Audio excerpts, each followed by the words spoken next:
नीलगढ़ के एक छोटे से गांव में रामदीन नाम का एक किसान रहता था। खेती ही उसका सहारा थी और उसी पर उसका पूरा जीवन टिका था। उसका बेटा सूरज खेत में उसके साथ काम करता था। हीरा मोती, बस थोड़ा और जोर लगा। जमीन सख्त है पर हम हार नहीं मानेंगे।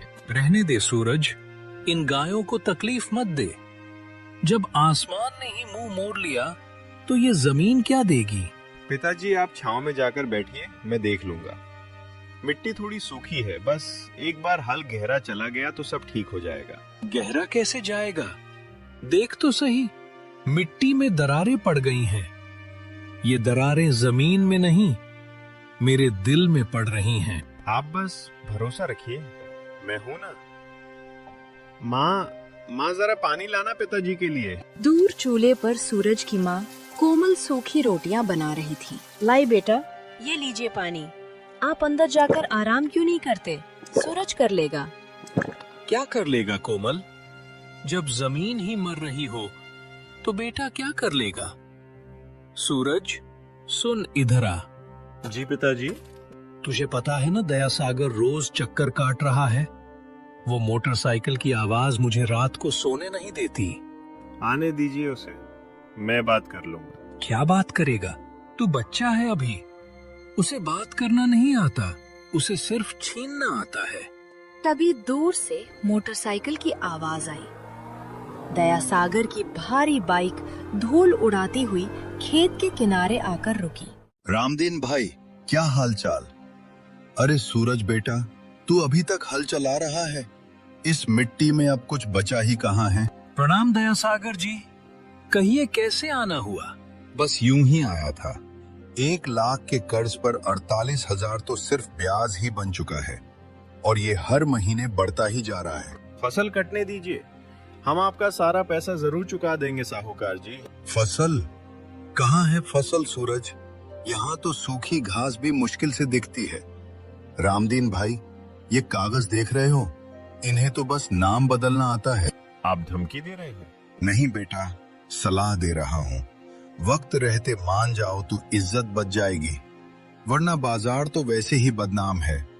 चलता हूँ रामदीन भाई। दया सागर के जाने के बाद खेत में सन्नाटा छा गया। सूरज की माँ चुपचाप घर की ओर चली गई। सूरज गायों के पास गया और उनके माथे पर हाथ रखा। तुम लोग भी थक गए हो ना? कोई बात नहीं, ये लोग नहीं समझेंगे। तुम लोग तो जानते हो ना कि मैंने कितनी मेहनत की है। तुम लोग तो नहीं छोड़ोगे ना मेरा साथ। बैलों ने अपनी गर्दन हिला दी, जैसे वे सूरज का दर्द समझ रहे हों। लेकिन अगले ही पल एक और बिजली गिरी। रामदीन खेत के बीचों बीच अचानक गिर पड़ा। पिताजी, माँ जल्दी आओ, पिताजी को क्या हुआ? पिताजी आंखें खोलिए। रामदीन जी, बेटा जल्दी डॉक्टर को बुला। गांव के छोटे से अस्पताल में रामदीन को भर्ती किया गया। डॉक्टर ने सूरज को बाहर बुलाया। उसकी आंखों में कोई दिलासा नहीं था। देखो सूरज, मैं साफ बात करूंगा। रामदीन जी का शरीर अब जवाब दे चुका है। उम्र और ऊपर से ये मानसिक तनाव, अब ये कभी भी खेत में मेहनत नहीं कर पाएंगे। इन्हें पूरा आराम चाहिए। अगर इन्होंने दोबारा हल पकड़ा तो जान भी जा सकती है। लेकिन डॉक्टर साहब, हमारी जमीन, खेती के बिना घर कैसे चलेगा? वो मुझे नहीं पता सूरज, लेकिन एक बात पक्की है, अब इस घर की और उस जमीन की पूरी जिम्मेदारी सिर्फ और सिर्फ तुम्हारे कंधों पर है। संभाल सको तो संभाल लो। बाजार के बीचों बीच धूल उड़ रही थी। चारों तरफ शोर था, लेकिन सूरज के कानों में सिर्फ अपनी धड़कन सुनाई दे रही थी। तभी एक भारी आवाज ने उसे पीछे से रोका। अरे सूरज, रुक जरा, इतनी जल्दी कहाँ जा रहा है? प्रणाम दया सागर जी, बस मंडी जा रहा था, पिताजी की दवा लेनी है। दवा तो तेरे बापू पिछले 3 महीने से ले रहा है सूरज, मगर बीमार तो तेरी जमीन लग रही है। दया सागर ने अपनी जेब से मुट्ठी भर सिक्के निकाले और सूरज के पैरों के पास फेंक दिए। ये ले, ये रख ले। तेरी जमीन से आजकल अनाज तो निकल नहीं रहा, तो मुझे लगा शायद इन सिक्कों से तेरा घर चल जाए। दया सागर जी, बाजार में ये सब करने की क्या जरूरत है? मैं कल आकर बात करूंगा। कल? कौन सा कल सूरज? आज से 2 महीने बाद उस जमीन पर तेरा नहीं, दया सागर का नाम होगा। मैं आपके पैसे लौटा दूंगा, पर आप... पैसा? पैसा तो तू देगा ही, लेकिन पहले अपनी औकात तो देख ले। जा, दवा ले जा अपने बाप के लिए। कहीं ऐसा ना हो कि जमीन के साथ साथ चिराग भी बुझ जाए। सूरज बिना कुछ बोले वहां से चल दिया। लोगों की हंसी उसके पीछे उसे काट रही थी। सूरज जब घर लौटा तो उसकी दुनिया बदल चुकी थी। बाजार वाली उस घटना के बाद उसने लोगों की आंखों में देखना छोड़ दिया था। भगवान, क्या यही लिखा था मेरी किस्मत में? मेहनत भी की, ईमानदारी भी रखी, फिर ये बेइज्जती क्यों? रात का पिछला पहर था। सूरज की आंख लग ही रही थी कि उसे अंदर के कमरे से खुसर पुसर सुनाई दी। उसके माता पिता जाग रहे थे। कोमल, मैं सोच रहा हूँ जमीन दया सागर को दे देते हैं। ये क्या कह रहे हैं आप? वो जमीन आपकी जान है। जान तो सूरज है। उस बच्चे की हालत देखी है तुमने? बाजार में लोग उसे ताने मारते हैं। मेरी वजह से उसे नीचा देखना पड़ रहा है। मैं अब और नहीं झेल सकता। मैं हार गया हूँ कोमल। पिताजी, आप हार सकते हैं, पर मैं नहीं। सूरज अभी जवान है, वो कुछ न कुछ कर लेगा। क्या कर लेगा? शहर जाएगा? वहाँ कौन है उसका? कोमल, हकीकत को पहचानो। हम भूखे मर जाएंगे। उससे अच्छा है कि वो जमीन बेचकर जो थोड़ा बहुत मिले उससे सूरज की कहीं नौकरी लगवा दे। सूरज को ये सुनकर जो दर्द हुआ वो भूख से भी ज्यादा था। तभी सूरज की माँ वहाँ आई। उसके हाथ में एक छोटा सा मखमल का कपड़ा था। सूरज, इधर आ बेटा। माँ, आप सोई नहीं? ये ले। ये क्या है माँ? ये मेरा आखिरी जेवर है, तेरे नाना ने दिया था। इसे बेचकर 22,000 तो मिल ही जाएंगे। नहीं माँ, ये मैं कभी नहीं करूँगा। ये आपकी आखिरी निशानी है। निशानी इंसान की होती है बेटा, सोने की नहीं। ये रख। मैं तुझे कोई सलाह नहीं दूंगी, ना ही कोई उम्मीद का भाषण दूंगी। बस इतना कहूंगी कि मुझे अपने बेटे पर भरोसा है। शहर जा, कुछ काम ढूंढ, हमारे लिए नहीं, अपनी इज्जत के लिए। माँ, मैं वादा करता हूँ, मैं ये जमीन दया सागर के हाथ में कभी नहीं जाने दूंगा। अगले ही दिन सूरज ने शहर की बस पकड़ ली। उसे लगा था कि शहर उसे बाहें फैलाकर अपनाएगा, लेकिन शहर को किसी के आंसुओं की परवाह नहीं थी। साहब, मुझे काम चाहिए। जो भी काम हो, मजदूरी हो या सफाई, मैं कर दूंगा। हाथ दिखा अपने। कोमल है, गांव का लड़का है। देख, यहाँ पसीना नहीं, खून जलाना पड़ता है। काम मिलेगा पर पैसा कम होगा। मंजूर है? मंजूर है साहब। सूरज दिन में मकान बनाने की मजदूरी करता और रात में डिलीवरी का काम करता। कई रातें उसने बंद दुकानों के बाहर फुटपाथ पर काटी। पेट भर खाना भी नसीब नहीं होता था ताकि वह गांव पैसे भेज सके। 2 महीने की कड़ी मेहनत के बाद उसके पास सिर्फ 31,000 रुपए जमा हो पाए। 31,000? ये काफी नहीं है, पर दया सागर का मुंह बंद करने की शुरुआत तो कर ही सकते हैं। कल घर जाऊंगा, माँ कितनी खुश होगी। उस रात सूरज एक गहरी नींद सोया, लेकिन शहर की रातें जितनी काली होती हैं, उतनी ही बेरहम भी।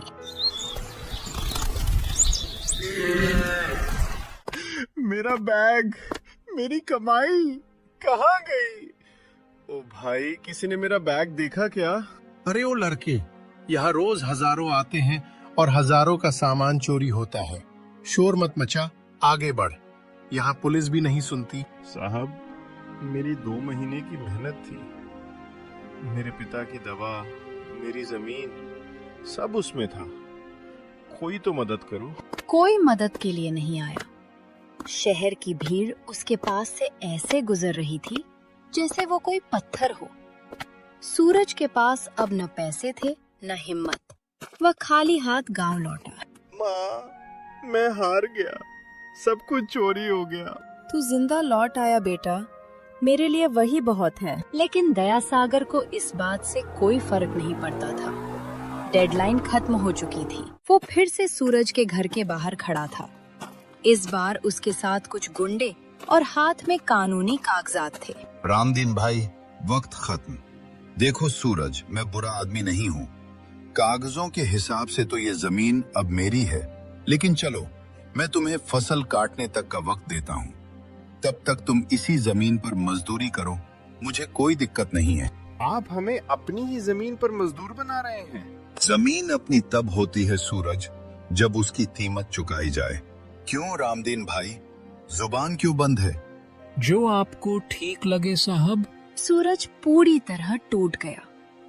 उसने खुद को कमरे में बंद कर लिया। खेत सूखे पड़े थे और पिता दरवाजे पर चुपचाप बैठे रहते। तभी एक शाम सूरज का बचपन का दोस्त केतन उससे मिलने आया। सूरज, कब तक इस अंधेरे में बैठा रहेगा?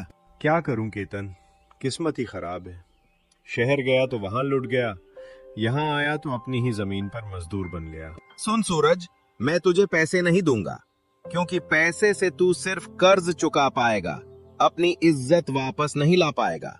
बस एक बात याद रखना, नौकरी तुझे महीने का खर्चा दे सकती है, लेकिन पैसे की समझ ये तय करती है कि तू किसके सामने झुकेगा और कौन तेरे सामने। इसका क्या मतलब है? मतलब तू खुद ढूंढ। तुझे क्या लगता है इस सूखी मिट्टी में सिर्फ अनाज उग सकता है? दिमाग लगा सूरज, वक्त बदल रहा है। केतन इतना कहकर चला गया। सूरज रात भर सो नहीं पाया। पैसे की समझ, ये शब्द उसके दिमाग में हथौड़े की तरह बज रहे थे। अगले दिन वो अपने सूखे खेत की मेड़ पर बैठा था। तभी एक बूढ़ा चरवाहा अपनी भेड़ों के साथ वहां रुका। बेटा, क्यों इस सूखी मिट्टी को घूर रहा है? बाबा, ये जमीन मर चुकी है, अब यहाँ कुछ नहीं उगेगा। जमीन कभी नहीं मरती बेटा, बस उसे समझने वाले मर जाते हैं। देख, खेत के किनारे ये छोटे छोटे कटीले पौधे दिख रहे हैं। हाँ, ये तो जंगली घास है। ये जंगली घास नहीं है, ये शतावरी है। पुराने जमाने में जब यहाँ नहरें नहीं थीं, लोग ऐसी ही जड़ी बूटियां उगाते थे। इन्हें पानी कम चाहिए पर देखभाल कड़ी। शहर के बड़े बड़े व्यापारी इनके लिए मुंह मांगी कीमत देते हैं, पर लोगों ने आसान खेती के चक्कर में इन्हें छोड़ दिया। जमीन ने उन्हें नहीं छोड़ा, उन्होंने जमीन को छोड़ दिया। सूरज की आंखों में एक चमक आई। उसने उस छोटे से पौधे को जड़ से उखाड़ा और उसे ध्यान से देखने लगा। बाबा, क्या ये सच में बिकती हैं? कोशिश करके देख ले।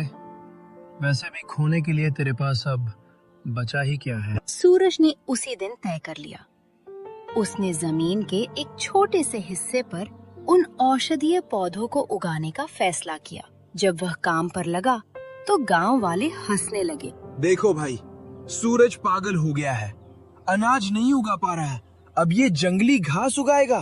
अरे सूरज बेटा, ये क्या कर रहा है? घास खाकर पेट भरेगा क्या? चलो अच्छा है, कम से कम मेरी जमीन की सफाई तो हो रही है। सूरज ने किसी की बात नहीं सुनी, लेकिन असली चुनौती अभी आनी बाकी थी।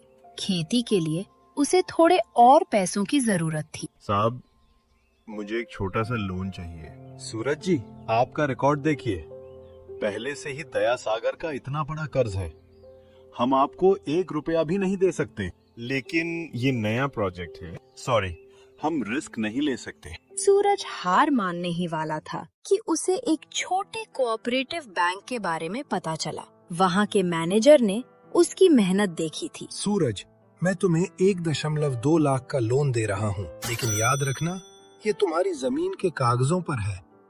अगर तुम फेल हुए तो दया सागर को भी कुछ नहीं मिलेगा, ये जमीन बैंक ले लेगा, यानी तुम हमेशा के लिए बेघर हो जाओगे। क्या तुम ये रिस्क लेने को तैयार हो? साहब, मैंने बाजार में अपनी इज्जत को मिट्टी में मिलते देखा है, उससे बड़ा रिस्क और कुछ नहीं हो सकता। सूरज घर लौटा। उसके हाथ में लोन के पैसे थे और आंखों में जिद। अब या तो तू सोना उगलेगी या फिर मुझे अपने अंदर दफन कर लेगी। चिलचिलाती दोपहर में सूरज अकेला खेत में पसीना बहा रहा था। तभी कुछ गांव वाले उधर से गुजरे। अरे ओ सूरज, बस कर भाई, देख बगल वाला खेत लहलहा रहा है और तू यहाँ कटीली झाड़ियाँ बो रहा है। रामफल चाचा, फसल उगाने की हिम्मत और पानी दोनों खत्म हो चुके हैं। अब तो बस यही झाड़ियां मेरा सहारा है। अरे बेटा, जवानी जोश में नहीं होश में गुजारी जाती है।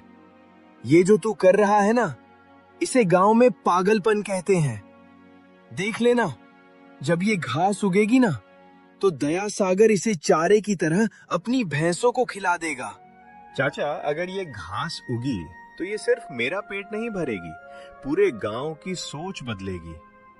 बस आप दुआ कीजिएगा। दुआ तो हम कर ही रहे हैं, पर डर इस बात का है कि कहीं तू अपनी माँ की आखिरी जेवर भी इस बेकार की खेती में न फूंक दे। सुना है बैंक से भी मोटा पैसा उठा लाया है तू। पैसा लिया है तो चुकाऊंगा भी, आप फिक्र मत कीजिए। सूरज ने कुदाल फिर से उठा ली। रात होने को थी। वो लालटेन की रोशनी में उन छोटे पौधों की सेवा करता। सूरज बेटा, अब आजा। देख, रात के 11 बज रहे हैं। हाथ पांव धो ले, मैंने रोटी गरम की है। बस माँ, इस आखिरी हिस्से में थोड़ा पानी डाल दूं। ये पौधे बहुत नाजुक हैं। अगर अभी ध्यान नहीं दिया तो सुबह की धूप इन्हें जला देगी। देख तो सही बेटा, तू खुद को जला रहा है। क्या ये सब सच में काम करेगा? माँ बापू कहते थे जमीन धोखा नहीं देती, बस उसे सही चीज चाहिए। बस कुछ महीने और, फिर देखना मैं आपकी वो बाली वापस लाऊंगा। मुझे बाली नहीं चाहिए सूरज, मुझे मेरा हंसता खेलता बेटा चाहिए। हफ्तों की मेहनत रंग लाने लगी। सूखी जमीन पर हरियाली दिखने लगी। तभी एक दिन गांव में एक चमचमाती कार आकर रुकी। नमस्ते, क्या मैं सूरज जी से मिल सकता हूँ? मुझे पता चला है कि यहाँ कोई जड़ी बूटियों की खेती कर रहा है। जी, मैं ही सूरज हूँ, कहिए क्या काम है। वाह, गजब काम किया है। ये जड़ी बूटियां तो यहीं से बढ़िया लग रही हैं। मैं शहर से आया हूँ, दवाइयों का काम करता हूँ। आप मेरी फसल खरीदना चाहते हैं? बिल्कुल। देखो सूरज, मैं घुमा फिरा कर बात नहीं करता। तुम्हारी फसल तैयार होने में अभी 2 महीने हैं, लेकिन मैं तुम्हें अभी एक ऑफर दे सकता हूँ। मैं पूरी फसल का प्री कॉन्ट्रैक्ट करना चाहता हूँ।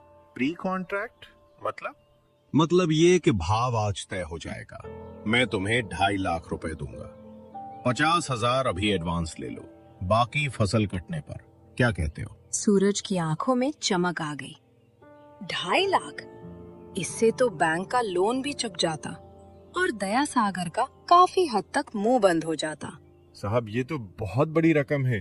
क्या आप सच में इतना देंगे? ये लो 50,000 का चेक। बस इस कागज पर अंगूठा लगा दो कि तुम ये फसल सिर्फ मुझे ही बेचोगे। देखो सूरज, तुम मेहनती लड़के हो, मैं तुम्हारी मदद करना चाहता हूँ। बहुत बहुत धन्यवाद साहब, आपने तो मेरी डूबती नैया पार लगा दी। माँ देखो, साहब ने एडवांस दिया है। पूरे घर में खुशी का माहौल था। पिताजी की आंखों में भी पहली बार उम्मीद के आंसू दिखे। लेकिन गांव के दूसरी तरफ दया सागर की मोटरसाइकिल की आवाज फिर से गूंजी। काम हो गया क्या विक्रम भाई? बिल्कुल दया सागर जी, लड़का सीधा है, झांसे में आ गया। 50,000 के लालच में उसने उस कागज पर साइन कर दिए हैं, जिसमें लिखा है कि अगर फसल की क्वालिटी थोड़ी भी कम हुई तो उसे एडवांस का 4 गुना जुर्माना देना होगा। शाबाश, अब वो जमीन न बैंक की होगी न सूरज की, वो तो सीधे मेरी गोद में गिरेगी। बस अब कुछ दिन का इंतजार है। उसे लगने दो कि वो जीत रहा है। ऊंचाई से गिरने का मजा ही कुछ और होता है। सूरज को इस साजिश की भनक तक नहीं थी। उसने उन 50,000 रुपयों से पिताजी की दवाइयाँ खरीदी और खेत के लिए खाद खरीदी और पानी का पंप लगवाया। ये क्या है? ये पत्तों पे सफेद धब्बे कैसे आ गए? रातों रात सूरज की फसल पर एक अजीब किस्म के कीड़ों ने हमला कर दिया था। हरे भरे पत्ते पीले पड़कर झड़ने लगे थे। नहीं, ऐसा नहीं हो सकता। मेरी पूरी मेहनत सब बर्बाद हो रहा है। केतन जल्दी यहाँ आओ। क्या हुआ सूरज? अरे बाप रे, ये कीड़ा बहुत तेजी से फैलता है। अगर 2 दिन में स्प्रे नहीं किया तो कुछ नहीं बचेगा। तो स्प्रे लाते हैं ना? चलो अभी बाजार चलते हैं। सूरज, ये आम दवा से नहीं मरेगा। इसके लिए बहुत महंगी दवा चाहिए। कम से कम 30-40 हजार का खर्चा आएगा। तेरे पास पैसे हैं? पैसे?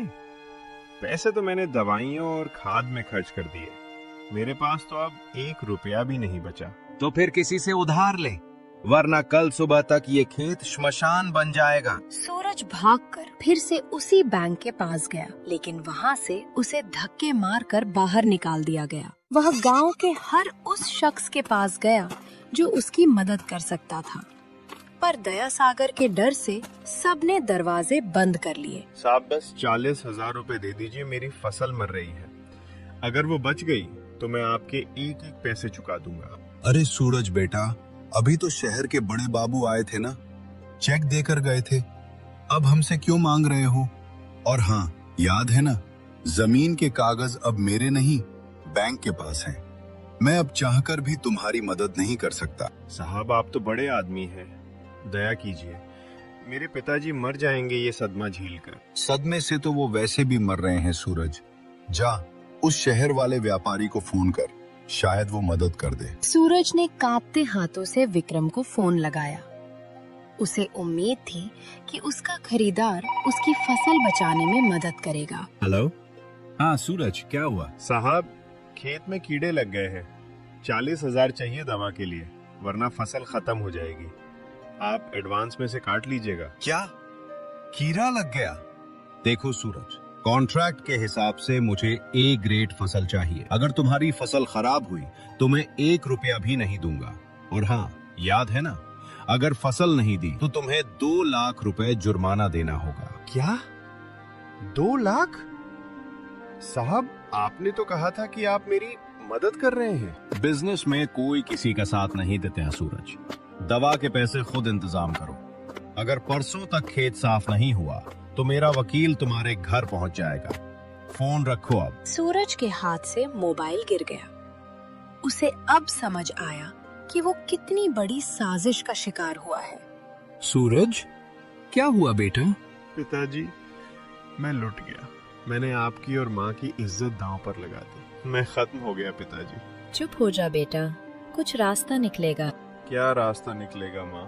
कल सुबह तक खेत खत्म हो जाएगा और परसों हम बेघर हो जाएंगे।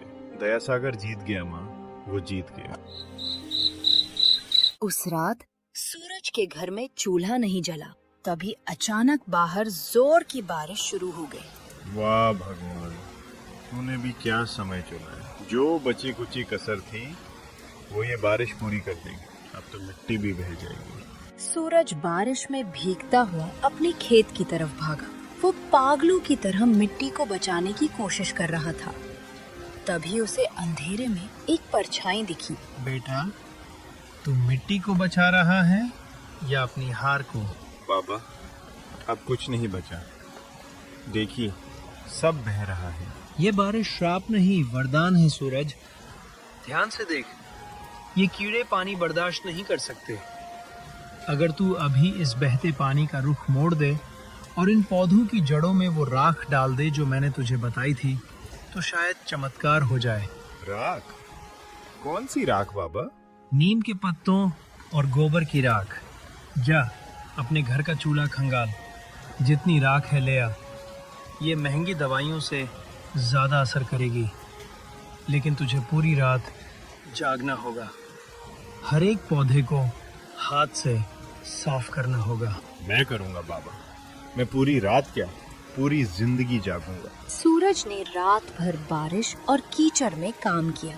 उसकी माँ और केतन भी उसकी मदद के लिए पहुँच गए।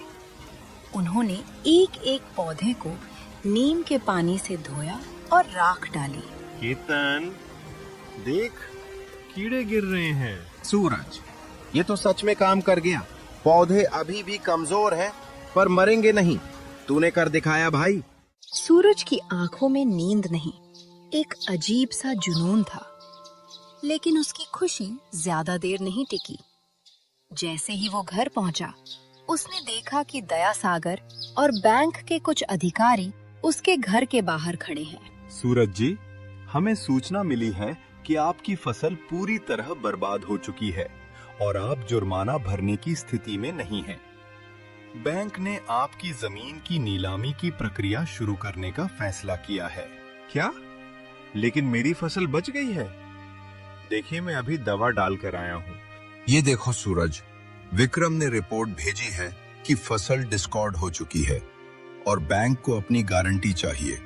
तुम्हारे पास आज शाम तक का वक्त है। या तो 1.25 लाख रुपए जमा करो या फिर इस घर को खाली करने के लिए तैयार हो जाओ। शाम तक? साहब, ये तो नाइंसाफी है। नाइंसाफी नहीं सूरज, ये कानून है। तुमने साइन किए थे ना, अब भुगतो। शाम को 5 बजे हम अपनी जेसीबी लेकर आएंगे। रामदीन भाई, सामान बांधना शुरू कर दो। सूरज के सामने अब पहाड़ जैसी चुनौती थी।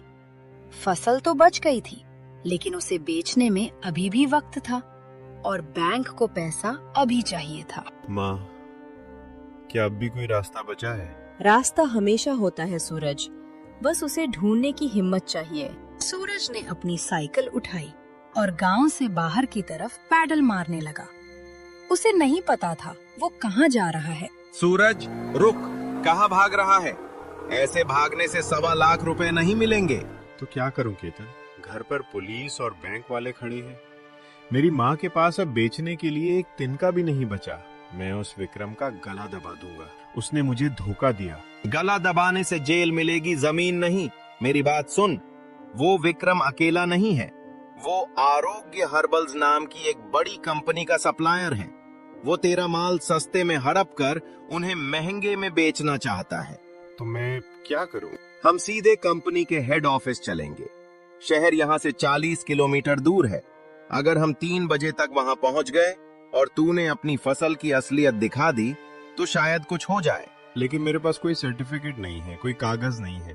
वो मुझे अंदर घुसने भी नहीं देंगे। ये ले, ये तेरे खेत की वो शतावरी है जिसे तूने कल रात राख से साफ किया था। ये तेरी मेहनत का सबूत है। चल, मेरी बाइक पर बैठ। केतन की बाइक हवा चीर रही थी। सूरज जड़ी बूटी को सीने से लगाए बैठा था। ठीक 2 बजे वे शहर की सबसे बड़ी बिल्डिंग के सामने थे। कहाँ जा रहे हो? ये कोई धर्मशाला नहीं है। चलो पीछे हटो। साहब, मुझे एमडी साहब से मिलना है।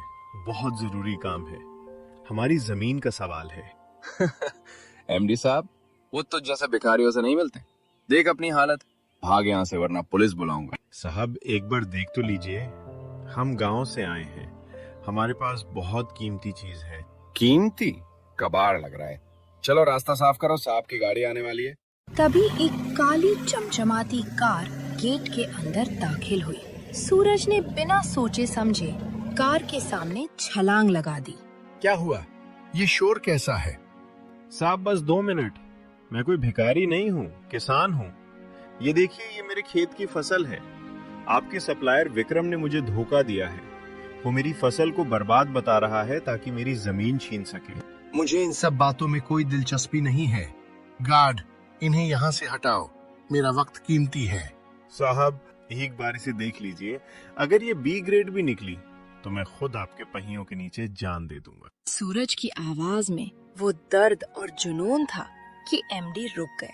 उन्होंने उसे सूंघा, उसकी बनावट देखी और उनकी आंखों में हैरानी साफ दिखने लगी। ये वाइल्ड शतावरी है और इतनी साफ। इस मौसम में तो ये मिलना नामुमकिन है। तुमने इसे कैसे बचाया? रात भर बारिश में जागकर, नीम के पानी और राख से। साहब, विक्रम कह रहा है ये कचरा है। खन्ना, जरा इधर आओ। इस सैंपल को अभी लैब ले जाओ और मुझे 10 मिनट में रिपोर्ट दो। और तुम, सूरज नाम है ना, अंदर आओ। सूरज और केतन एक आलीशान कैबिन में बैठे थे। बाहर 3 बज चुके थे। सर, ये तो अद्भुत है। इसकी पोटेंसी मार्केट में मिलने वाली किसी भी चीज से 40% ज्यादा है। ये तो प्योर A+ ग्रेड है। हेलो विक्रम, तुमने जो सूरज के फसल की रिपोर्ट भेजी थी वो गलत है। फसल शानदार है। अरे नहीं सर, वो लड़का झूठ बोल रहा है। खेत में कीड़ा लगा है, सब खत्म हो गया है। मैं कल खुद जाकर देखूंगा। तुम्हें जाने की जरूरत नहीं है। सूरज मेरे सामने बैठा है। और सुनो, तुम्हारी सप्लाई का कॉन्ट्रैक्ट आज से खत्म। हम सूरज से डायरेक्ट डील करेंगे। सूरज को लगा जैसे उसे नया जन्म मिल गया हो, लेकिन घड़ी में 3:30 बज रहे थे। गांव यहाँ से अभी भी 1 घंटे की दूरी पर था। साहब आपका बहुत शुक्रिया, लेकिन मुझे अभी 1.25 लाख रुपए चाहिए। बैंक वाले मेरा घर गिरा देंगे। क्या आप मुझे एडवांस दे सकते हैं? 1.25 लाख? सूरज, मैं तुम्हें सालाना सप्लाई का कॉन्ट्रैक्ट देना चाहता हूँ। ये लो 3.6 लाख रुपए का एडवांस चेक। तुम्हारी फसल की क्वालिटी देखकर मैं ये रिस्क ले सकता हूँ। साहब ये तो बहुत ज्यादा है। ये ज्यादा नहीं है सूरज। ये तुम्हारी मेहनत की कीमत है। अब जल्दी जाओ, कहीं देर न हो जाए। सूरज और केतन मोटरसाइकिल की तरफ भागे। उधर गांव में सूरज के घर के बाहर मातम छाया हुआ था। दया सागर एक बड़ी जेसीबी मशीन के साथ खड़ा था। 4:45। रामदीन भाई, सामान बाहर निकालोगे या फिर हम मशीन चलाएं? दया सागर जी, बेटा शहर गया है, बस थोड़ी देर और वो आता ही होगा। शहर गया है भागने के लिए। उसे पता है कि वो पैसे नहीं ला सकता। अरे ओ बैंक वालों, शुरू करो अपनी कार्यवाही। पुलिस साहब देख लीजिए, कोई रुकावट नहीं होनी चाहिए। नहीं, मेरा बेटा आएगा। जब तक वो नहीं आता तुम इस घर को हाथ नहीं लगा सकते। हट बुढ़िया, बहुत नाटक देख लिया तेरा। ड्राइवर, चालू कर मशीन। सबसे पहले ये मेड़ गिराओ। जेसीबी का इंजन जोर से गरजा। तभी दूर से धूल उड़ाती एक मोटरसाइकिल तेजी से आई। रुकिए रुकिए, ये रहा आपका पैसा। सूरज के हाथ में एक गुलाबी चेक और कुछ कैश था। ये तो 3.6 लाख का चेक है और ये सीधे आरोग्य हर्बल से है। क्या? ये कैसे हो सकता है? ये जरूर नकली होगा। ये लड़का कहीं से चोरी करके लाया है। दया सागर जी, ये चेक असली है और इस पर बैंक की स्टैम्प भी है। सूरज, तुम्हारा कर्ज 1.25 लाख था। हम ये चेक ले रहे हैं। बाकी के पैसे तुम्हारे अकाउंट में कल जमा हो जाएंगे। पुलिस साहब, नीलामी रद्द की जाती है। क्यों दया सागर जी, अब समझ आया? आपने कहा था कागजों का दिल नहीं होता, पर नाम बदले जाते हैं। अब इस जमीन पर ना आपका नाम है ना बैंक का, सिर्फ मेरा और मेरे पिता का। बेटा, आज तूने सिर्फ जमीन नहीं, मेरा स्वाभिमान बचाया। मुझे लगा था सब खत्म हो गया है, पर तूने रास्ता निकाला। पिताजी जो डरते नहीं वही आगे बढ़ते हैं। माँ, देखिए आपकी बाली, उसी सुनार से छुड़ा लाया हूँ। ये बाली नहीं है बेटा, ये तेरे संघर्ष की जीत का गहना है।